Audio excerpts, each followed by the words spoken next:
This episode of After Dark is brought to you by Shutterstock. For 30% off your new accounts, all you got to do is go over to Shutterstock.com, make a new account, and make sure to use the offer code Gamebreaker8. Going to save yourself 30% off. That is Shutterstock.com.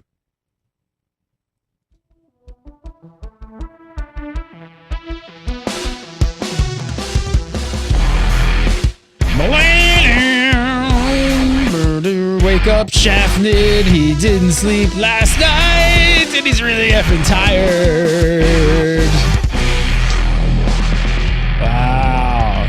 Didn't get some sleep. Somebody's tired. What's up, everybody? My eyes are killing me. Welcome to After Dark. I'm sitting in the big man's chair today. Gonna man the controls, but of course, joining me is Mr. Mike Schaffnit on about no sleep. Why didn't you sleep last night? I might have very delirious answers because I was up all night. I think I was up till, God, I don't think I got home until 6:30 a.m.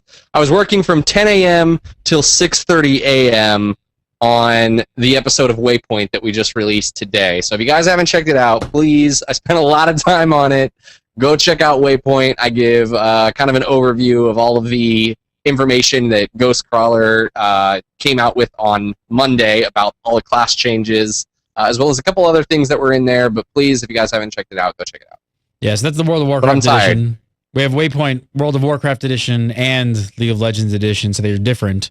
So if you see the logo, we have different, and maybe a third one coming soon. Who knows? We'll see what happens.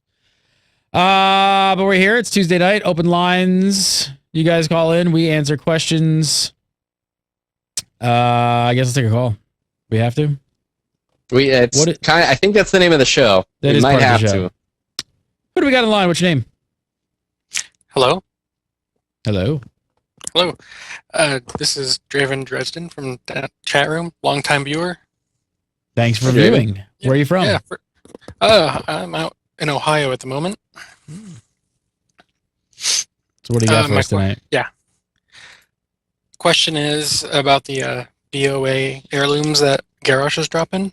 Do you think they're gonna have like the LFR flex system where they just award them to people, or do you think they're just gonna drop like any piece of loot and someone assigns them to random raid members? You tweeted in that exact question, so I'll need to make sure to delete that one from the list. Or someone tweeted in that exact question, so guess we don't have to go to that Twitter question. The BOA things, though, I could be wrong. I feel like I saw a post that came out and said that the items that drop from Garrosh are actually individual loot. The first time around, I don't know if it's guaranteed every time, but the first time you will get one, you get one that is isolated to the spec that you're playing, and after that, you have a chance of getting one for any of the other specs so that you can potentially give it to any other alts. So I think that's the official post on the system. The official. What do you think, though? Are you? Did we get rid of him yet? Oh yeah, we don't have him anymore. Oh, okay. I was going to ask him what he thought of the things. I mean, Gary, I don't know. What do you think about? We talked a little bit about that on Legendary, and we didn't have you on last week.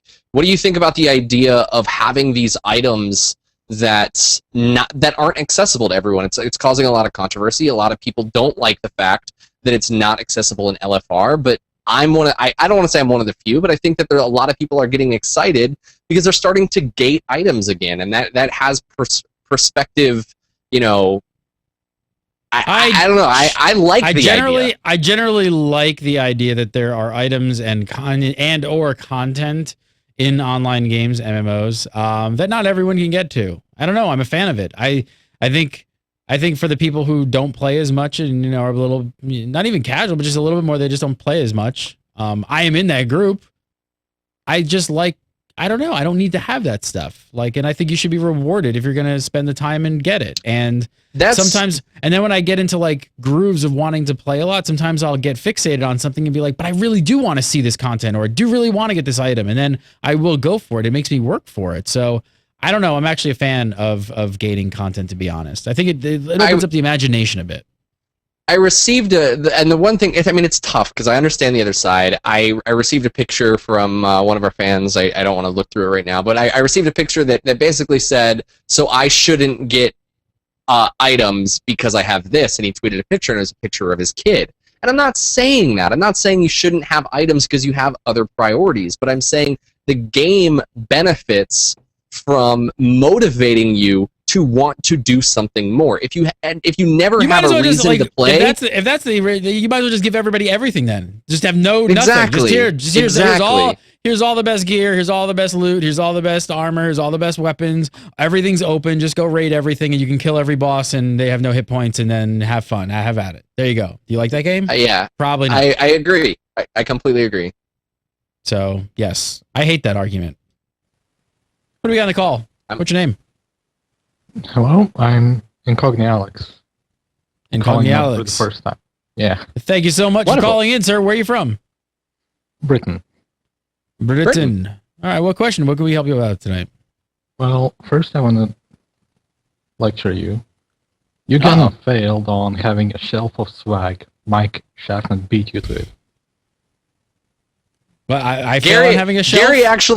Gary had the original shelf of swag back in the day. I remember when he was in the room between his living room and his kitchen before I even got started with Gamebreaker. He was the one who was like, man, you know what I need? I need a shelf that was like Gary's old one. So I've got it out now, but that's because I don't have 4 awesome TVs. I was gonna say the shelf of swag trumps my my video backdrop. Our shelf of swag is actually in the back room now. It's kind of getting all over the office. I should take more pictures of it, but my shelf of swag is actually in the back room now because we got these. So yeah, please send pictures, otherwise it never happened. Okay, he doesn't even believe me. I have no games, sir. I don't even play anything, so I'm really just a complete farce. All right, what's your question? My question is, well, we got BlizzCon and EVE FanFest.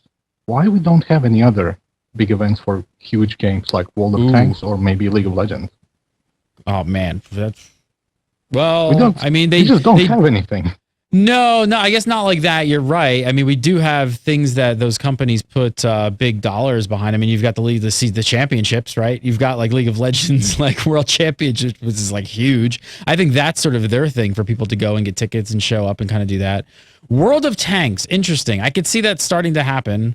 I can tell you one thing: if you do go to conferences, if you go to Gamescom, which is really soon, right around the corner, you should do everything in your power to go to the World of Tanks party because that was fun at E3. Oh, that was nothing. I didn't sure it was nothing, but that was still even fun. They rented a 15,000 seat stadium and had LMFAO play last time. Like what? So they don't have conferences, but damn, do they throw good parties? So the Russians definitely know how to throw parties. I don't know why. I mean, I guess I think you're definitely going to see. I don't think you're going to see a BlizzCon-esque thing for World of Tanks, but I almost would put money on it that you're going to see some sort of League of Legends, circuit. They're going into esports, right? They just stripped all the pay-to-win items out of the game. Everything was gray. Like their big esports push, they have to be putting big dollars behind doing a whole like tour and just going around the country. I mean, it's expensive to throw a conference. SOE throws a conference though. I'm trying to think of other ones because there are more. Like SOE throws one. I just got back from it. SOE Live, so they do one. Well, I mean, I think the thing though to consider it though is with BlizzCon. It didn't happen last year, and that was because they came out and said they really didn't have anything to announce or anything to really do to justify the cost that it would take to run it. As you said, it's not a cheap endeavor to throw a conference like that. And Blizzard maybe gets away with it a little bit more because when they do typically have a BlizzCon, they're announcing not just a World of Warcraft expansion. They've got StarCraft, they've got Diablo, they've got Blizzard All-Stars. They've got all these different things that they kind of segregate into one big central conference around all of their properties, and it probably pays off a little bit more because of that. All these other games, World of Tanks and any other MMO or League of Legends is maybe a little bit different, but I think what Gary, you said about them doing the whole tournament thing, that's their kind of way of being a part of the community their event. And providing these events.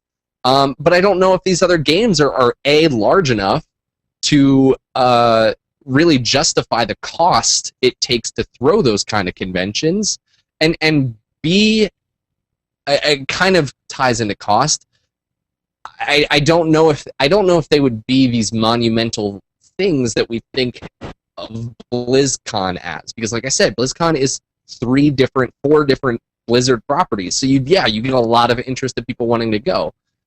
Would there be as much interest for a Star Wars: The Old Republic convention? Probably. Did you just say that? Did you really just say that? Out of all the games you could have picked to have a conference, I know. You picked SWOT. That made me laugh. That's awesome. I'm glad I laughed. Yeah, no, I mean, smaller companies have them, but it's hard to get people out. You have to have a really super dedicated audience that's just super hardcore. I mean, SOE really, I mean, they've got a bunch of other properties now, but I mean, no, don't kid yourself. SOE Live are EverQuest, hardcore EverQuest fans. Yes, there's PlanetSide 2 people there now and other games for sure, but make no mistake about it, like that conference runs on EQ fans. So yeah, I think like you said, like I think, eFanFest is a ton of fun. Definitely check that out. I mean, all the conferences are fun, and a lot of them plan more around going to E3 and Gamescom and all that kind of stuff. And they throw parties there, and if you go to Gamescom, like I said, you can probably finagle your way somehow into one of those parties. They're usually pretty fun. They do them at all of them, E3, everything. I know a lot of people go like E3 and they go home, and they go to even PAX, they go home. There's usually stuff going on. You just got to poke around a lot, start asking questions, go to the booths, make friends with people.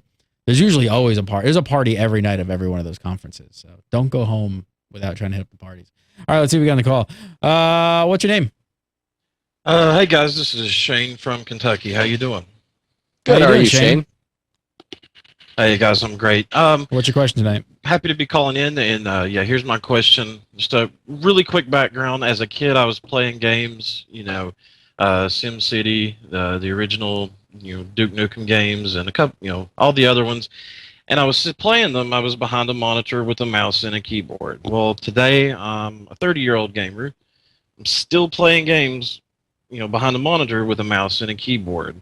Yeah. Now, I'm pretty excited about the Oculus Rift and where that might take us. My general question is do you guys think that device and maybe some others like it are ever really going to truly take off and be in all of our homes and change the way we game, or is am I going to be a 60-year-old gamer behind a monitor with a mouse and a keyboard? The Oculus Rift. Here we go. Unfortunately, I think the Oculus Rift is going to completely fail. I hate to say it. I know gamers are yelling at me right now because gamers don't want it to fail. They have got a really tough time. They're going to have a really, really tough time making that work. I don't know. I mean, is it really just about input devices, or is it about games?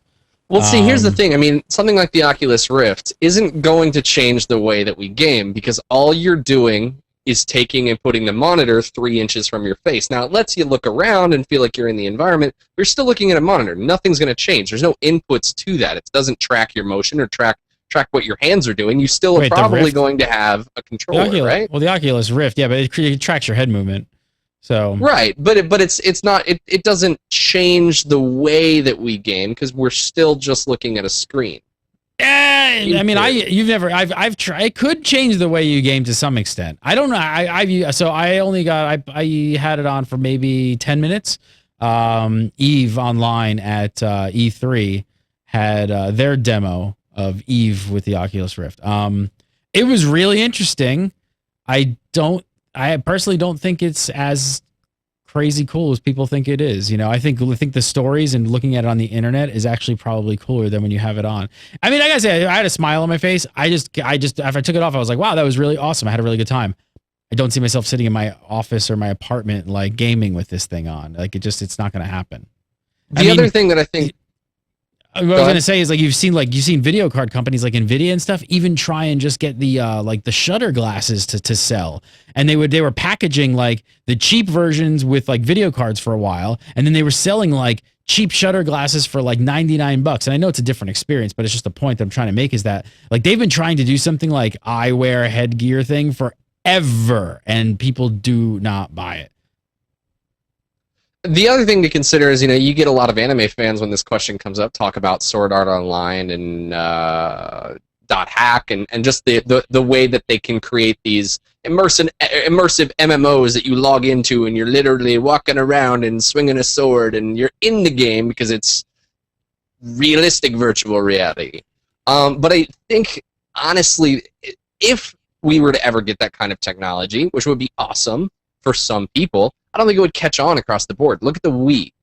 A lot of gamers dislike the Wii because of and the Move and the Kinect because of its motion requirements to it. People don't, the hardcore gamer don't want to move when they're actually playing their game. They want to sit and. Are you and tired though? focus Go back to the viewers card. Like, I'm wondering if, like, are you tired of just gaming with a mouse and a keyboard though? Like, does that sort of bother you just because it has been a really long time that we've been using the same input devices? I mean, you could plug a controller in. If you're an MMO gamer, there's no other choice. I'm not tired of it yet because I think it works. I think I'm tired of the systems that are in place. Look at, it's been 2 years now, but for me, the MOBA style with the 4-button AS or QWER. Yeah, I had to look at my keyboard. Leave me alone. That was new. That was a new way for me to envision using the keyboard to use my abilities. I think that it's just a way of getting, again, just for me, it's getting away from the MMO hotbar style of input and output. And I think that's what we need to get away from. I don't think the keyboard or the mouse is really the problem at the moment. And I think what we're both really excited about them is games like Destiny and things like that, where we are going to start seeing some, like, larger online universes kind of like port over to consoles and have like a different input device. Input devices are weird. If you go to a lot of conferences, I've been going like for years, they're just like, you see companies all the time with weird input devices. There's always some company like making some like crazy thing with your feet, or, oh, my favorite one was one time that they had like some USB key that had like scents in it that were going to emit like odors like while you were playing games. No joke. So it was going to be more immersive in your room when it smelled like sulfur. I don't know. Crap like that. I mean, there's always those companies trying to create that more immersive experience. I think the one peripheral device that's like expensive that I think kind of slightly caught on are like car racing seats, right? Like for people who have some extra cash to buy like a whole car racing seat. But I don't know. I don't see us. I think as a kid, I think that this is how I actually got fascinated with MMOs and virtual worlds. So when I was like 16, 17 years old was the first time I ever put on like a real virtual reality gear. And it was like the whole gear. It was like this headgear and was all these things, and like it tracked everywhere you went. It was one of the things that like rotated forward, like, and moved you around and stuff. Yeah, it was full on virtual reality. Like walking through an environment, like you could see your arms, your legs, you walked, like the whole thing. And that's really what like kind of started making me fascinated with virtual worlds and stuff. And I guess I thought at some point when I was playing EverQuest that would be what those games became at some point in time. But people also in the 70s thought we'd be flying cars, and that hasn't happened. So now that's what people get at. That's what the anime people get at with Sword Art Online and .hack, like I said, though. But for me, it's like the reality.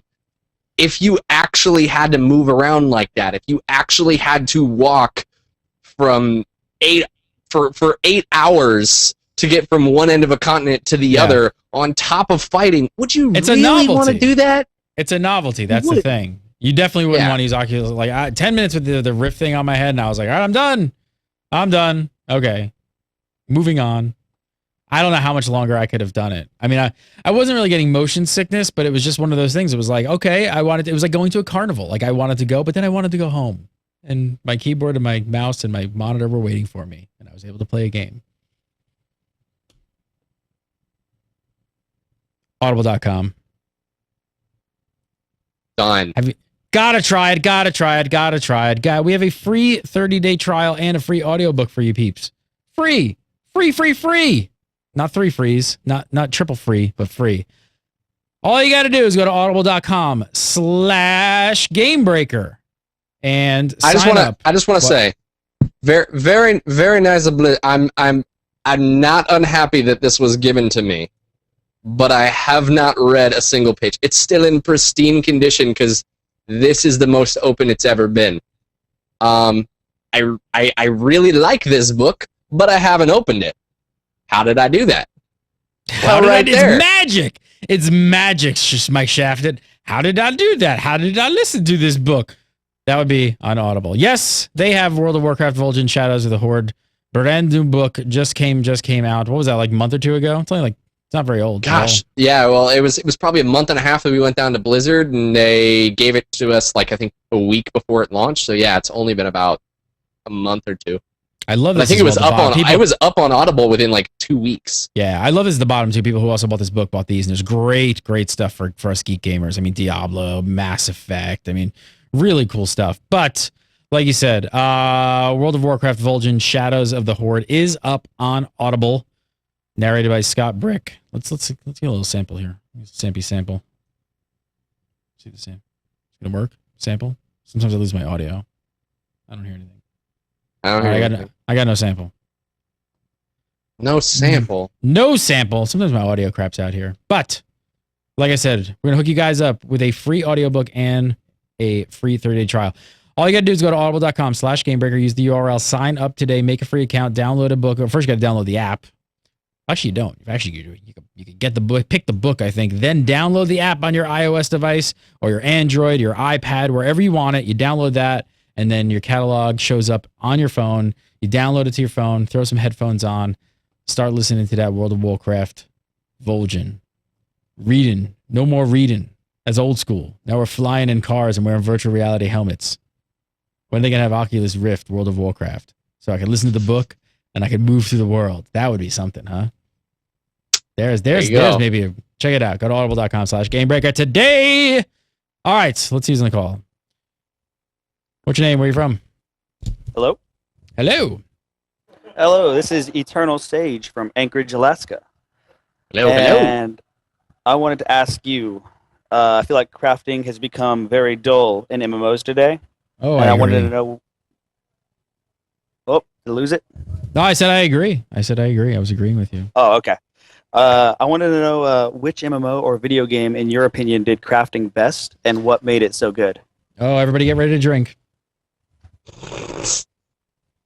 I got something on my desk. I'm not prepared to drink. Something's on my desk. Hang on. What are you doing? What are you doing? What are you doing? Come here. Come here. Oh, hello. All right. Crafting has gotten very boring. I agree completely. Star Wars Galaxies. Everybody said it. Everybody drank. That was an oldie. It's gone. It's kaput. But what do you think about crafting? What are you a big crafter? Obviously. Yeah, I craft. I like crafting my video games. I actually really liked Aeons. You didn't really know what you were going to get. You could, had the chance to fail or to become something else entirely.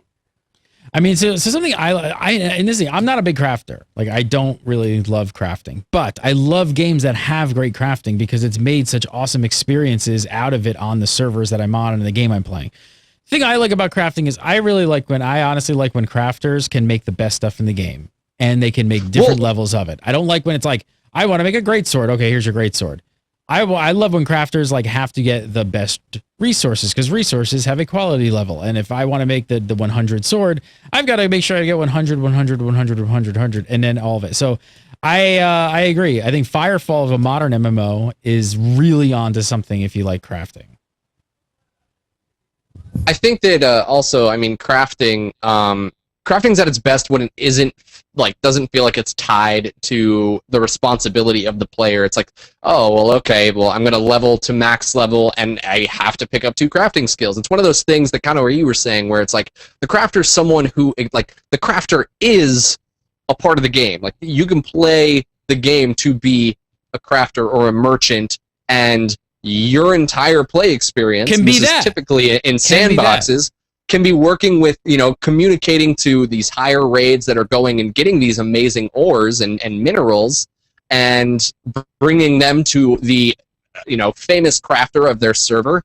And then they'll bring the material to them and say, hey, we'd like this sword to be made. And he's like, okay, here you go. Crafting has just become a time sink for people. Like it has become nothing else than a gating mechanism to slow you down from from seeing all of their content. That's all it has become. It has become a way, games that kind of jam it in and sort of like make you do it where you feel you have to craft, but you don't care about it, are really just holding you back at the crafting table, hitting a button, waiting for 20 things to do so you can go vendor those and just move on to the next thing. I think it's completely lame. I hate that it's been dumbed down, and I don't think it adds anything to the game. Like I said, I think so. Firefall, like for a little backstory right here, really quick of how they do it. Like, you know, there's resources everywhere in the world. You could find, you know, copper at 50, then you could find copper at 80, and you could find copper at 40, like all different levels of copper. Again, you want to make a gun, you could use the 40, you could use the 50, you could use the 80. If your thing is being the best crafter out there and you want to, like, you know, really set yourself up to do that, well, you're going to want to deal with people who are out getting the resources like closer to 100, the best stuff, you know, to do it. And at that, and like I said, at the end, they can make best in slot items, which I think makes that person really valuable. There's been very few games that I've ever actually experienced that. Again, not even being a crafter, but the ramifications and waves it made across the gameplay on a server and MMO were so much greater because of something like that than we could even go into a conversation like this. I know for a lot of people, they're just like, well, that just sounds like I don't understand it. And it's like, it's social stickiness on a level that like people started really playing together. And I actually was like, hello, Mr. Mike Schaffnit. I don't know you, but I hear you make amazing guns. You're like, yes, I do. And I'm like, I would like to buy a pistol of 100. And you're like, I've got a wait of 4 weeks on that because so many people are after me. So I'll put you on a list. And you need to come back. Bring me the mats, and hey, I'll put you at the top of the queue if you want to give me 800 gold. And that's exactly the kind of stuff that happens. And then it actually then it created content for you because then you were like, oh man, now I got to go find these rare resources he's talking about because I really want a good gun. I don't want a half-assed gun. So it really was dependent on me. It's like, it spirals out. So I agree, man. I think crafting has become... I feel like part of the reason because of that is because crafting is, as you said, it's become a secondary thing. And I'm not saying lock the best weapons in the game behind crafting, but the problem is crafting items never take you any farther than your first max level. And I don't know. I wish they would.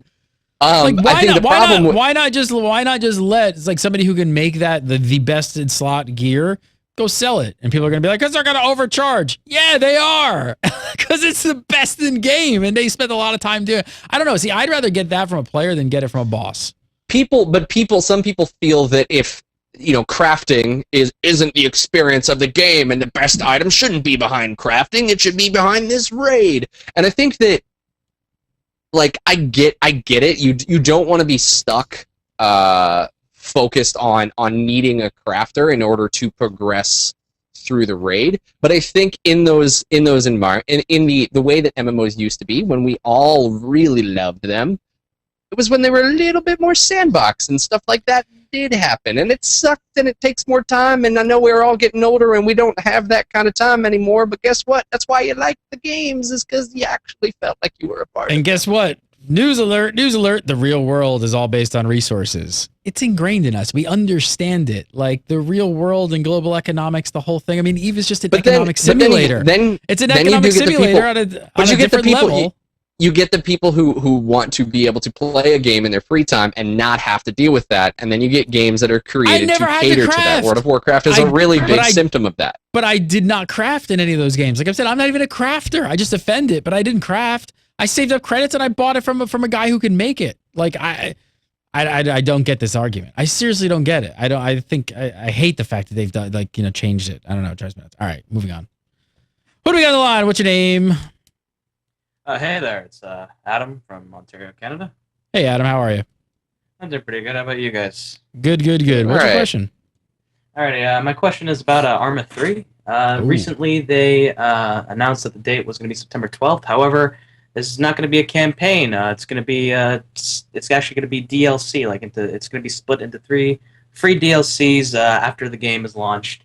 And I just wanted to know what do you guys think of that? Do you think that it'll affect the reviews of the game? Do you think maybe, you know, more FPS developers or even other developers might start doing this? And maybe will it affect your personal interest with the game, since, you know, people usually get into ARMA by playing the campaign first, getting a feel with things, and etc. So give me a little more info, because I played some of the beta and I actually really like it, and I put it on the side for a little while because it was kind of a little bit buggy, so I was waiting, and I did hear about the release date. So when release date comes, there's going to be a campaign, or no campaign, or just a specific map? So on release, there's going to be like these showcases that kind of show like the different aspects of ARMA and all the vehicles and everything that's involved about ARMA in the game. But there won't be a campaign, like a storyline campaign that was in the previous games. Those are going to be released after launch in 3 separate DLC packs for free. So anyone who buys the game will get them, but it'll be post launch. And there's been what does the community think of this? Are they reading this as like we need to get the game out the door and it's not done? A lot of people are thinking that there's going to be less content in the game because of it, and they'll have to wait for a lot of maybe more vehicles, because there's only one. A lot of people are upset there's only going to be one jet being released in the game, and people feel that they won't be able to, have all sorts of vehicles available to them for mission creation, all that stuff, because of it seems like there's a lot of limited development and all that kind of stuff, and maybe they're going to release more. My brain froze.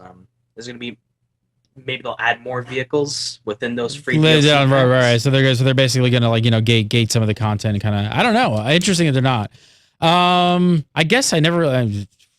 First, I'm really is this a problem that we have with the? Is it just because the way that games are kind of coming out nowadays is that obviously you can't just release a game anymore and put it on the shelf and be done with it. You have to have additional content to maybe keep people excited about it, to bring people back in. You have to plan for further content. Is the negative outlook on it maybe just because that's kind of the way that the gaming industry has to be now? Yeah, no, I don't know. This doesn't sound like the norm, but it does sound like so. The thing with ARMA is why it didn't really fully surprise me or catch me off guard was the fact that I feel like ARMA is a sim much more. It is a game, but it's a sim. So when I think of ARMA 3, I definitely think of more of the player versus player going in on maps and kind of creating your own content and doing that whole thing and treating it as a sim, not really running through the campaign. Obviously, there's a lot of people who want to run through the campaign and there's missions and things like that. But I don't know. I don't know much about this. It sounds like to me that they could possibly be maybe trying to get something out the door without having all of the content done, which I don't know. They're somewhat smaller of a developer. Bohemia Interactive is not some EA. And maybe that's what they need to do to get it out the door. They don't have any, and this is going to sound incredibly uninformed, but they don't have anything to do with the DayZ standalone, correct? Well, it's Bohemia Interactive. Well, no, it is Bohemia Interactive, so it's the same company. So they're working on that as well. Probably a separate team. I think, Dean, and he's got a separate team working on that. So this is the engine, the next incarnation engine of the ARMA 3. I don't know. It's a good question. I'm gonna actually look more into it. It's funny. I just pulled up some of the ARMA 3 website actually last night, and I got sidetracked. I wanted to look at some of the helicopters and things like that they just released. But from what I played of it in alpha, that with a buy-in alpha, I actually love it. I think it's a great game, and I love the new engine. So I'm gonna look into it. I'll look into it more, and we'll talk about it a little bit more on a future show. Who do we got on the line? What's your name? Hey guys, it's Draper from Michigan. How's it going? Hey Draper, how are you? How's Michigan treating you? It's pretty cold today. It's kind of nice. Cool. What's your question? Out of Final Fantasy and EverQuest, which fan base will have the bigger letdown? That's so loaded. That's not even a question I want to answer. I'm hanging up on you. Off. He's gone. What a loaded question. Wow. What a way to throw us under the bus. Loaded questions. Final Fantasy XIV and EverQuest Next. Is there a lot of overlap there in fan base? Because I don't really think so. Well, I don't think it's a matter of overlap in fan base. I think he's just a matter of what am I really that blurry? Holy cow. Hey, you might want to plug in an Ethernet cable. Derp. There you go. I'm freezing. I'm freezing pretty bad. Am I better? Am I fixed? You're better. You better. Loading some prawn. Yeah, somebody in your house is definitely downloading porn. Definitely what's going on. So, I think kind of what he's trying to get out here is, the EverQuest community looking towards EverQuest Next and the Final Fantasy community looking towards XIV. Not that there's overlap, but which one is going to be let down more with their respective games? Is I think what he's trying to get at.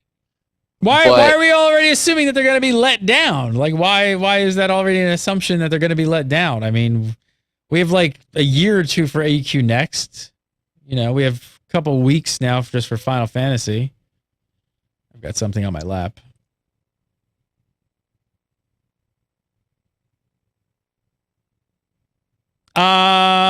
So I think that I don't know. I think here's the thing. Here's the thing to say, because we're gonna avoid this question because it was so loaded. I think that there's a lot being offered to keep the Final Fantasy fan base happy with XIV. They're doing a lot of things that, as a console Final Fantasy fan and a MMO fan, I didn't try XIV when it first came out. And guess what? There's a lot of things that they're. What? I asked Schaffnit the other night if he was going to be playing Final Fantasy XIV, and he said, no, I don't think so. And now I'm just like, people are demanding Super Mega Awesome Time Final Fantasy XIV edition. It's already happening. So he's like, I guess I got to play it. I guess I got no choice. I don't have a choice at this point. But the thing, at that outside of it is, I think that they're doing a lot to capture that audience and to get them excited, to make them want to play. I don't think that EverQuest is going to have a larger upset.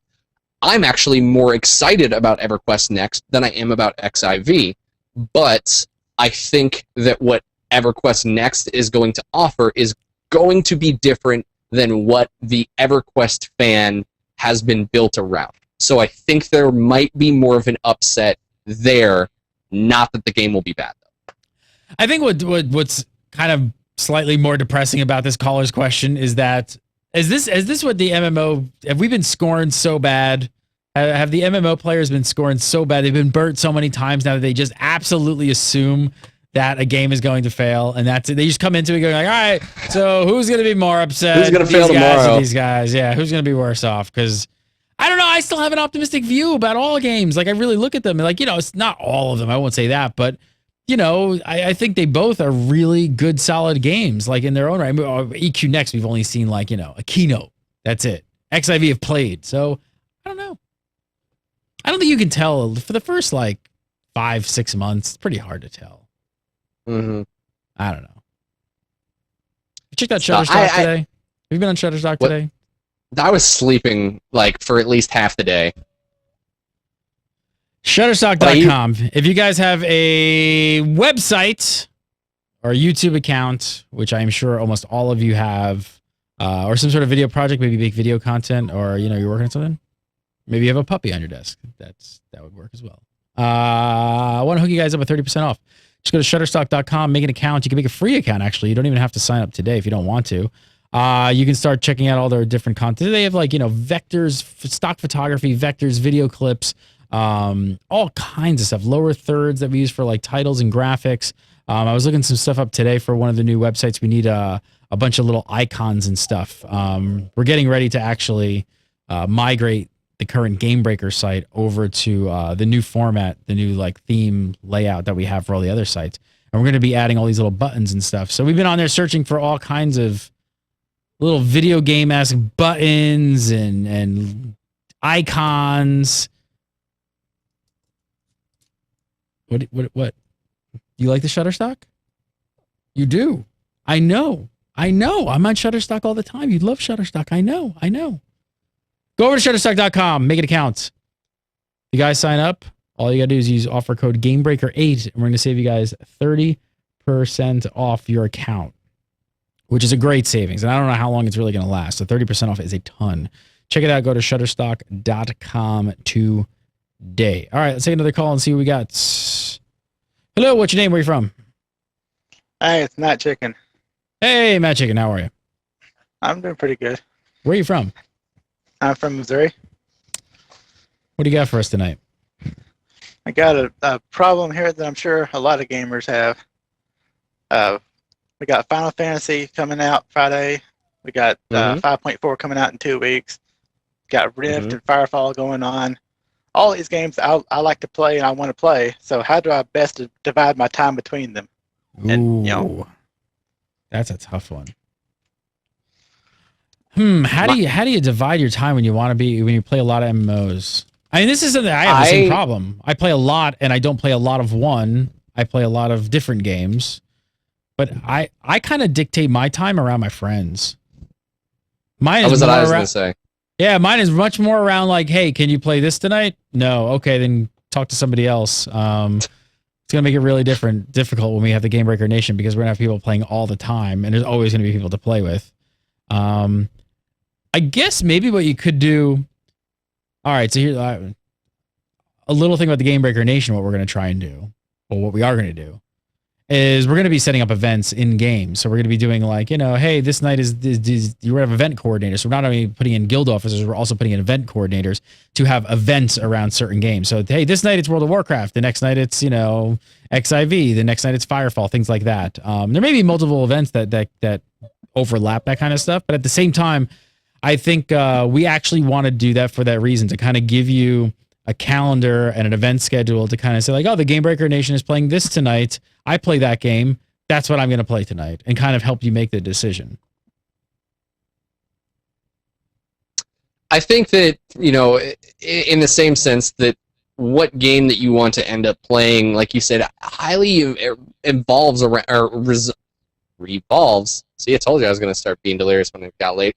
It highly revolves around where, like you said, where your friends are, because I don't care how good a game is. I don't care how bad a game is. If I'm playing with friends and having a good time, there's a good chance that I could probably end up being okay playing it, because I'm playing the MMOs are meant to be played with people and friends and enjoy the time that you're playing. It doesn't matter if it's a good game or a bad game. I'm not aware of all of the changes that are coming to all these things. I know it's a very tough time for a lot of people who MMO hop. I'm not typically that player, but for you specifically, where do you got the, where are you happiest with the friends that are playing that MMO? And that's probably where I think you're going to have the most amount of fun with any of these new games that are kind of launching new stuff here in the next month or so. It's hard to be an MMO hopper to some extent, because like you said, in the other things, you don't play as extensively as like certain groups, and then you kind of lag behind and things like that, and they start out leveling you. So it's like it's actually harder being a gamer that likes multiple games, and I am one of those. Like sometimes I want to do some FPS stuff, then I want to do some Firefallers, then I want to do this. So I don't know. Time management is not an easy thing, and you got more and more games fighting for your time, and more coming on the market like every single day. And yeah, we've got some big ones coming up. So I don't know. Hopefully, yes, it turned into a Gamebreaker Nation plug really, really quickly, but hopefully we can help with that. That's kind of the point. It really is. So let's take another call. Who's on the line?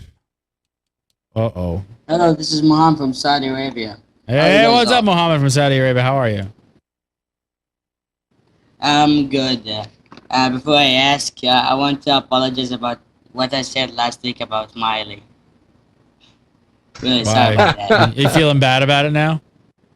Yeah. All right, she'll forgive you. It's cool. It's all good. What's your question? So my question is, what do you think of Blizzard releasing? What do you think of a Blizzard releasing a better version of Diablo on the console? Ooh. Do we have confirmation that it's a better version? Yep. Well. By who? The fans. It's confirmed. The fans are angry. The fans are really angry because the version of Diablo on the console have better features than the one on the PC. Here's my thing with Diablo wasn't even so much the features that it lacked. What killed my experience with Diablo was just how repetitive it got. By the time I was on my second playthrough, I was already kind of bored. By the time I made it to the third, and the yellows and blues became harder than the actual bosses, because the bosses after a certain amount of time just became a lot of health, but the mechanics were all still the same, so you began to understand their thing. But the fact that the blues and the yellows evolved as you got to harder difficulties, and they were given more compounding side buffs, I personally felt like the blues and yellows became more difficult than the bosses themselves, and I was just like, why am I doing this? Like, why am I just grinding through this with no there's really nothing on the back end except for the sake that I said that I've climbed and killed Diablo on Inferno, and it's really the only loading that I saw there. And I think that I don't know if they're adding a little bit more like end sustainability. I know a huge killer for me with Diablo's longevity was there wasn't the PvP system at the end, and I don't think they're adding that into the console version. But that's at least what was so attractive to me, because I played that at BlizzCon 2 years ago. I loved that. That was so much fun. Playing Diablo 3 at BlizzCon 2 years ago, their PvP arena was the first time I ever played Diablo 3, and it immediately sold me. I didn't play it at all until it launched again, and I was completely sold on the fact that I was willing to sign up for the annual pass to get it for free. I mean, I think the other thing too is like, Blizzard are a pretty smart company. I'm pretty sure that if they're going to release new features and better, things, sort of functionality or whatever on the console, that I would imagine you were going to see some of that technology spread over into the PC market as well. Obviously, maybe not on release, but I mean, I think they do know that they kind of slipped up a little bit with D3. It wasn't received as well as they thought it was going to be. And now that it's going to console. Could these new features be what might be coming with if this new copyrighted feature is a Diablo expansion? Maybe they're taking the features these new features that are better for console players, and they're packaging it into the expansion if this is for Diablo, and then they're going to bring it to the PC side of Diablo as well. We could see it there potentially. I don't know if it's. I'm not saying it's a Diablo expansion, but there's a chance there. There's a chance for them to bring new stuff that they've learned in technology back to Diablo at a time when everybody who played the game previously will most likely give it a second chance, or at least try it again. Because if they were just added in now, I don't think they'd rope as many players back in. But if they wait to add these features to the game when they've added in a new expansion to the game, there's probably a better chance that the players are like, oh, wow, they've done a lot of really good work to this game. I'm going to keep playing. All right, let's get back to the calls. Last one up for the night. Who is on the line? I can only guess. So what's this I heard during the XIV show that After Dark's never been trolled? No. Gary, what? Don't open your mouth like that. Who? What are you talking about? I don't even know what you're talking about. Mike Schaffnit. Follow him on Twitter at Mike Schaffnit. You can't troll me, son. You can't troll me, son. You can't. Mike Schaffnit. I actually was hoping he was going to have a really awesome question that I was looking forward to asking, but I guess we'll have to get to it next time, Zisto. We'll talk have to get to it next time. Guys, I just want to say again, please go check out Waypoint's new World of Warcraft one. Just went up today. It's up on Gamebreaker, and I'll be working on a new Waypoint for League of Legends tomorrow, which will hopefully have a little bit more of some esports stuff in there. Not anything too crazy, but I got some links over to some of the LCS that's been going on, so I'm going to try and check that out and add that in. So if you guys like League of Legends, check out League of Legends Waypoint. And also, we're going to be starting a community cast on Gamebreaker. Maybe in the next day or two. Take a look out for that. We're launching so many stuff with websites, and there's so many announcements going on, and the Gamebreaker Nation is working on in the background, so look for that. I don't know what we're going to call it yet, but we're going to start like maybe a short form, maybe 10-15 minute thing of just like a community cast to fill you guys in on what we're doing, what we're launching, what's going on with the Gamebreaker Nation, and just kind of give you an idea of what's going on behind the scenes. Take a look out for that. With that being said, make sure you go over xivnation.com, the #1 Final Fantasy XIV or 14, whatever you want to say, site on the interwebs. And we do After Dark live every Tuesday at 9 PST. You call in, open lines every Tuesday. So we'll see you next week for some more After Dark. Have a great week.